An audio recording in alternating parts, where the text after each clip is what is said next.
Nah, Tuhan saja memberikan isyarat, yasalunaka anir ruh qulir ruhu min amri rabbi. Mereka bertanya kepadamu tentang roh. Katakan roh itu urusan Tuhanmu. Awas. Pengertian roh urusan Tuhanmu ini jangan diartikan Allah melarang kita meneliti tentang roh. Silahkan Anda teliti, silahkan. Tetapi nanti di penghujungnya Anda harus terpaksa akan mengatakan aku tidak tahu pada akhirnya. Apa yang mereka temukan tentang roh itu sebetulnya belum, baru merupakan jasad-jasad rohnya saja. Roh itu apa? Roh itu adalah energi yang langsung bersambung dengan kekuasaan Tuhan. Seperti kereta listrik, dia akan bisa maju, bisa mundur, bisa berhenti, bisa cepat, bisa pelan. Itu ketika ada setrum.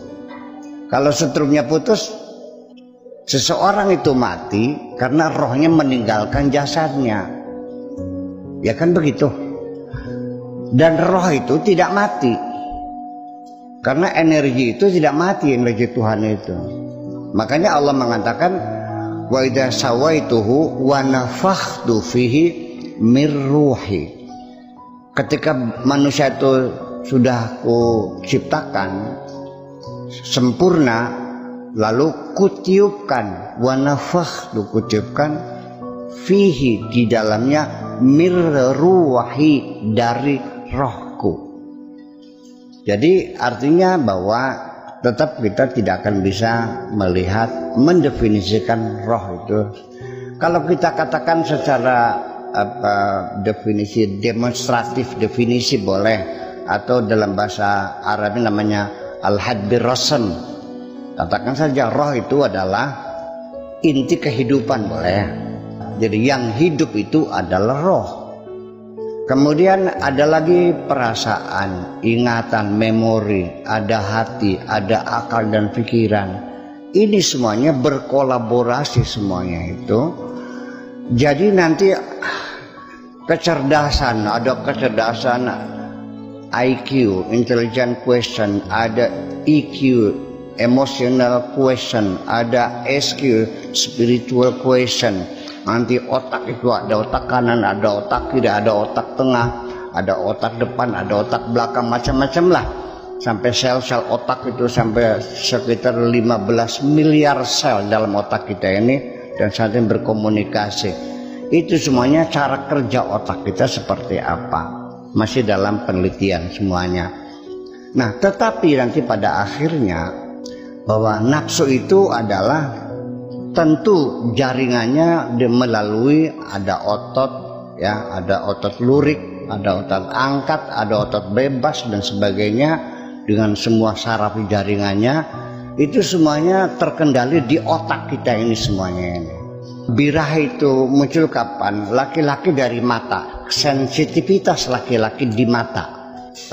Laki-laki cukup melihat saja wajah yang cantik dan bodi yang seksi, melalui mata langsung diproses oleh otak dan menimbulkan syahwat. Ketika proses itu terjadi, saraf kita bekerja akan menegang bagian-bagian yang perlu tegang, dan ketika itu menegang, otak kita menjadi bodoh. Dan itu semuanya proses bekerja antara otak dengan hati kita, dengan perasaan kita, dengan pikiran kita semuanya. Dan ternyata dikiranya itu terpisah. Ternyata otak dan hati itu terhubung 4 jalur, ya. Masing-masing punya receiver dan punya transmitter semuanya. 4 jalur itu melalui gelombang saraf, melalui mikrobiologi, melalui gelombang elektromagnetik, dan lagi dengan gelombang tekan melalui pembuluh darah kita, dari jantung, pop, pop, itu juga menjadi pengantar gelombang dalam komunikasi antara hati dan otak kita itu. Nah, itu semuanya dalam proses itu terjadi dialog. Nah, lalu nafsu ini di mana adanya?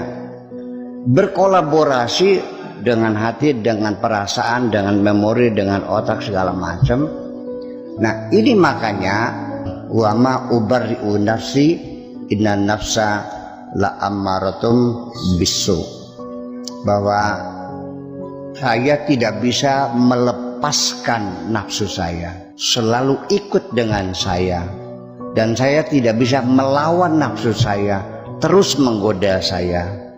Inna nafsa la ammaratum bisu, karena nafsu itu selalu ngajaknya yang nggak benar, selalu mengajak perbuatan yang dosa.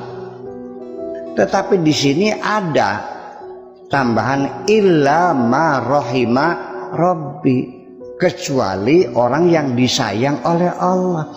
Jadi logikanya bukan kita memerangi nafsu, kita akan kehabisan tenaga, nafsu tidak bakal mati karena dia eksis bersama kita ini. Jadi bagaimana caranya? Yaitu caranya illa ma rahima rabbi, kecuali disayang oleh Allah. Jadi untuk melawan nafsu itu jangan kamu mengumpulkan tenaga untuk membunuh nafsu, tidak mungkin terjadi. Masih mending kamu mengambil langkah berikutnya, bagaimana caranya supaya Allah sayang kepada kamu. Kalau engkau disayang Allah, nanti Allah yang mengurangi volume nafsu itu sendiri. Paham nggak? Karena yang mampu untuk mengurangi volume itu hanya Allah Subhanahu wa Ta'ala. Nah, makanya di sini jadi persoalan. Jadi Pak Iwa nggak usah membunuh nafsu, nafsu nggak bakal mati, dia akan hidup lagi. Pak Iwanya melek, nafsunya melek. Pak Iwanya tidur, nafsunya melek. Pak Iwanya berdiri, nafsunya berdiri. Pak Iwanya duduk, nafsunya berdiri. Lebih siap menggoda kita.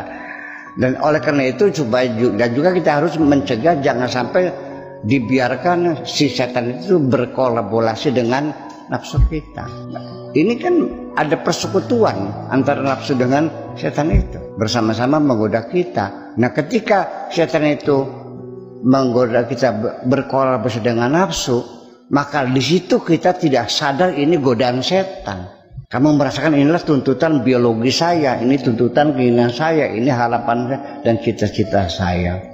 Jadi saya kira di penghujungnya nafsu dipukul, pergi, datang lagi, diinjak-injak, pingsan, bangkit lagi. Sampai kapan? Ya sampai kamu mati. Baru setelah kamu mati, nafsu itu akan mati bersamamu itu. Nafsu jangan dibunuh total, nanti kamu jadi malaikat.